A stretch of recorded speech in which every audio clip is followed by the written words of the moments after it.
Social মিডিয়ায় জিলাপির সরকারি দাম নিয়ে কথা বলা যে তাইজুলকে নিয়ে হাজারো মানুষ হাসাহাসি করছেন, সেই ভাইরাল তাইজুলের হাসির আড়ালে লুকিয়ে আছে এক নিদারুণ কষ্টের গল্প। আমার মনে কষ্ট তো না পাই, ভিডিও বানালে যখন আমার কষ্টগুলো ভাসবে, আমার মনে আমার চোখ দিয়ে পানি না ধরে, তখন আমি ভিডিওগুলো দেখি মনের ভিতরে আনন্দ দেই আর কি। তিনি কোনো সাংবাদিক নন, অনেক ভুয়া সাংবাদিকদের মতো নিজেকে সাংবাদিক দাবিও করেন না তিনি, বরং তপ্ত রোদে ঘাম ঝরানো এক নির্মাণ শ্রমিক কুড়িগ্রামের তাইজুল ইসলাম, যার ঘরে রয়েছে অসুস্থ ও শ্রবণ প্রতিবন্ধী মা বাবা আর ছোট ছোট ভাই বোন। এমনকি 8 সদস্যের পরিবারের অভাব দেখে স্ত্রীও চলে গেছেন তাকে ছেড়ে।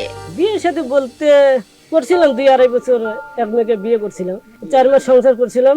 আমার ফ্যামিলিতে সদস্য বেশি, আইসি ব্যয় বেশি, পকেটে টাকা না ঢুকলে যা কিছু হয় এরকম সবাই তো বুঝতে পারছে না। বউ আমার ডিভোর্স হয়ে গেল। বোকাশোকা এই মানুষটির ভিডিও বানানোর উদ্দেশ্য ভাইরাল হওয়া নয়, বরং নিজ এলাকার দুর্দশার চিত্র মানুষের কাছে তুলে ধরা ও পরিবারের মুখে দুমুঠো ডাল ভাত জোগানোর করুণ আকুতি। তাজু ভাই তো আমাদের মনের কথাগুলা তুলে ধরে, কিন্তু কাজ হয় না। তো ভিডিও বানায়, আমাদেরকে নিয়ে বানায়, আমাদের ক্ষোভ গুলা সে বোঝে। কুড়িগ্রামের নাগেশ্বরী উপজেলার নারায়ণপুর ইউনিয়নের চরাঞ্চলের এক জরাজীর্ণ ঘরে পরিবার নিয়ে বাস তাইজুল ইসলামের। নদী ভাঙ্গনের কবলে সর্বস্ব হারিয়ে এখন অন্যের জমিতে ঠাঁই নিতে হয়েছে তাদের। বাবা সিরাজ ফকির আর মা তাহেরা বেগম উভয়ই অসুস্থ এবং শ্রবণ প্রতিবন্ধী। বাপ টসা আর মাও টসা, অনেক গানে কম শোনে, দুইটাই বোনক বিয়ে দিছে। খুব গরিব অসহায় মানুষ, মানুষের বাড়ি রাখবে একটু ঘটকলি খাড়া আছে। পরিবারের বড় ছেলে হিসেবে 8 জনের সংসারের বোঝা বইতে তাইজুল পাড়ি জমান ঢাকা শহরে।